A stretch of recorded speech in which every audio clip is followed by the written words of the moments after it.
pilu Elia sebelum kerangkanya dan ibu ditemukan di Bandung Barat, minta uang sekolah ke ayah. Sebelum meninggal dunia, ternyata ibu dan anak yang ditemukan dengan kondisi tinggal kerangka di Bandung Barat itu sempat menuliskan curhatan pilu di dinding rumahnya.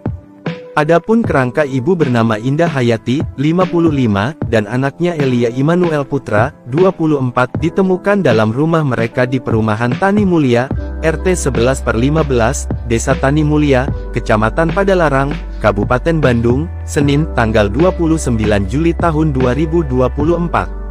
Saat dilakukan olah TKP, ditemukan ada pesan dari Elia Immanuel Putra dan ibunya yang ditujukan kepada sang ayah, Mujoyo Chandra. Diketahui, Indah dan Mujoyo Chandra telah bercerai sejak 8 tahun lalu.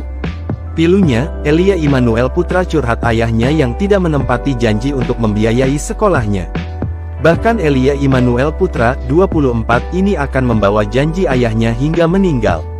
Surat untuk Mujoyo, kalau buat janji jangan buat janji kalau gak bisa nepatin janji. Aku mau sekolah katanya mau bayar aku sekolah, tapi semua itu dusta. Akan kubawa sampai mati semua janji manismu, tulisnya dilansir dari YouTube Tefone News, Selasa tanggal 30 Juli tahun 2024. Aku hanya minta uang sekolah tapi kau seperti itu, katanya raihlah cita-cita setinggi langit tapi kau tidak dukung aku dengan biaya sekolah, imbuhnya.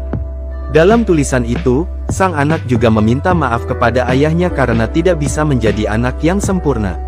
Maafkan aku tidak bisa jadi anak yang sempurna karena manusia tidak ada yang sempurna, tulisnya. Tak hanya itu, terdapat juga pesan meminta Mujoyo Chandra untuk tidak menyakiti wanita lain jika ingin menikah lagi.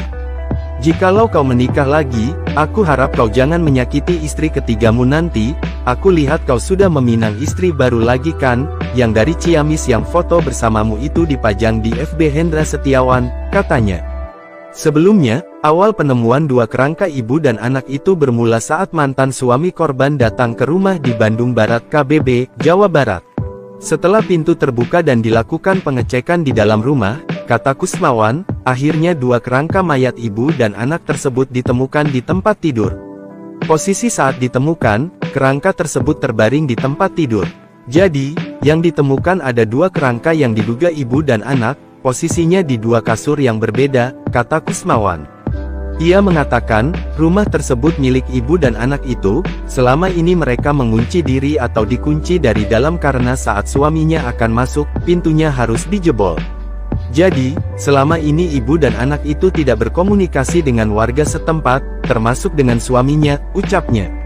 Kusmawan menduga ibu dan anak tersebut diperkirakan sudah meninggal dunia sejak 6 tahun yang lalu, sedangkan untuk penyebab kematian hingga kini masih dilakukan penyelidikan dan menunggu hasil autopsi. Jenazah sementara ini kita kembalikan dulu kepada keluarga, apakah mau dilakukan identifikasi lanjutan atau tidak, jadi kita akan meminta keterangan terlebih dahulu, ujar Kusmawan. Jika pihak keluarga tidak ingin dilakukan identifikasi lanjutan, kata dia, maka mereka harus membuat surat pernyataan terkait penolakan visum atau autopsi.